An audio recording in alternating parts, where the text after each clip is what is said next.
So if we want to be able to detect clusters, the first thing we need to do is to figure out how do we define a good cluster? How do we define a good community in the graph structure point of view? So the way we think about this is the following. Our input is a graph, right? A graph on a set of vertices V, these are the circles, and a set of edges or connections E. And in our case, these connections, these lines, are simply undirected, unweighted lines, right? And what we would want to do is we can define what is called a graph partitioning task, where the idea is that we want to divide the vertices of our network into two sets, into sets A and B, in such a way that we will identify clusters. So the question is, how do we define what is a good cluster in the network?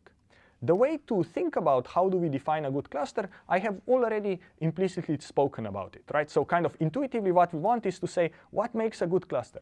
What makes a good cluster is to maximize the number of within cluster connections, right? So nodes that are in the same cluster, we want them to link to each other.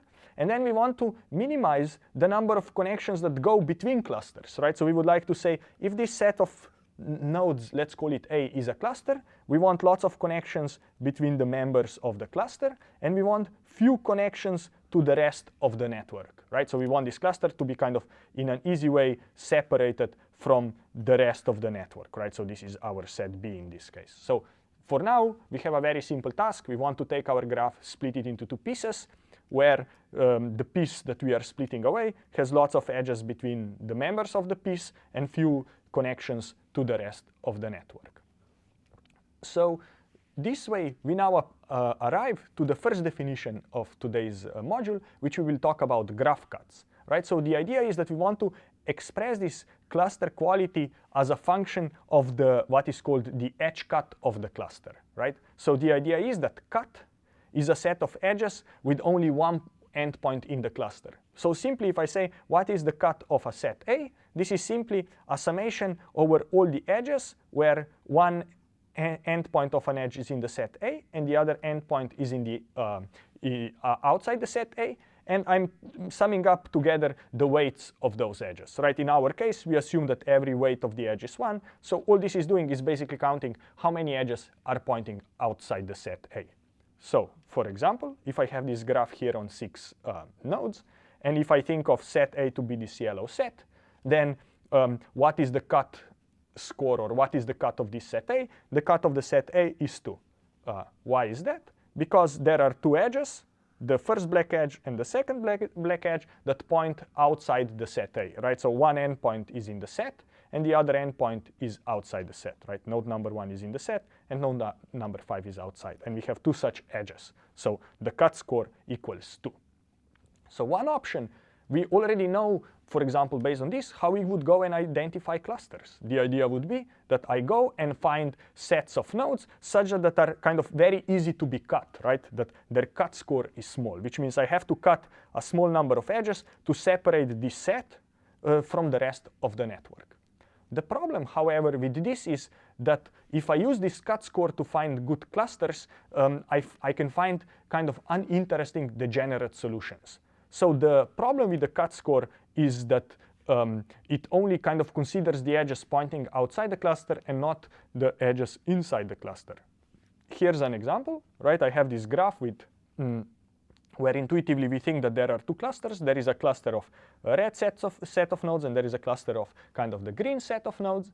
And what we would like to do is that we would say, oh, the best cut, the optimal cut in this network in some sense is cutting here along the blue line. But for example, if we say, what is the cut in this network that optimizes the cut score, that basically gives us the lowest possible cut score, would be cutting here, right? Would be cutting this lonely green node away from the network, because all we need to do to separate this node out is to cut a single edge.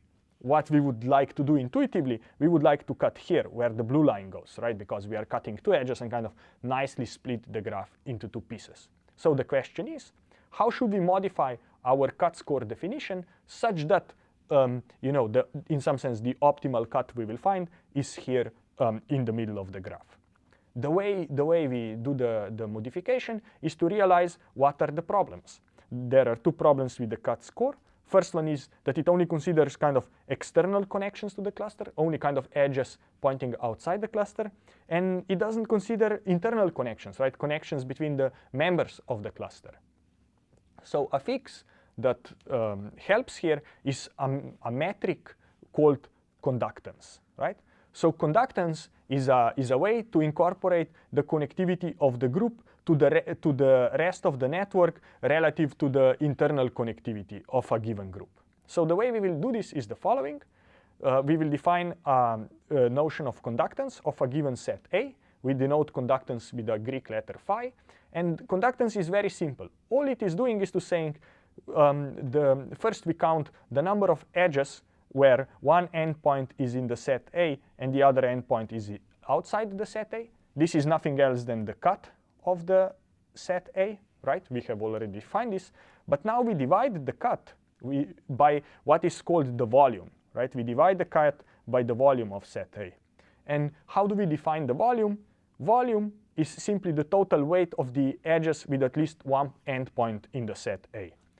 In other words, volume is simply the sum of the degrees of all the nodes that are in the set A. And a degree of a node is simply the number of connections adjacent to a given node, right?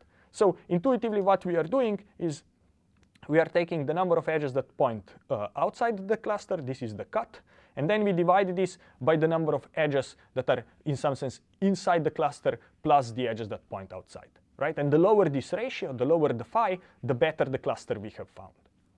One thing that deserves to be said here is that we have this minimum here, and the idea is that we can think about the set A to be less than half of the size of the graph, right? So the idea is if I have set A to be very big, then the volume of A can kind of overpower the whole thing. So the good thing to think about is that the size of set A is less than the number of vertices divided by 2. And then the 2m minus volume of A kind of never takes over. So that's basically the idea. And why would we want to use this criterion is because it produces more balanced partitions. In some sense, it produces pieces, clusters that are kind of comparable sizes. To give you an example, here I have a graph with the blue nodes. And imagine that the red nodes are what I call set A. And now I can ask, what is the conductance of this set A?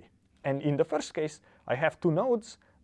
What is the cut score? I'm cutting two edges, right? I cut an edge here and I cut an edge there, so I get 2. What is the sum of the degrees? I have the first node has degree 1, the second node has degree 3, so the sum of the degrees is 4, so 2 over 4 equals 0.5, right? So conductance of the set A on the left-hand side example is 1/2. For example, if I think of set A in the example of the right to be the cut that goes through the red line, then if I do the counting, it turns out I have to cut 6 edges. And what is the sum of the degrees of the nodes that are inside the set A? It turns out to be 92. So 6 over 92 is 0.065, right? So in some sense, the conductance score of the set A on the right is 10 times better or 10 times lower than conductance score of the set on the left. So this means that that on the right-hand side, we found a 10 times better cluster than on the left-hand side.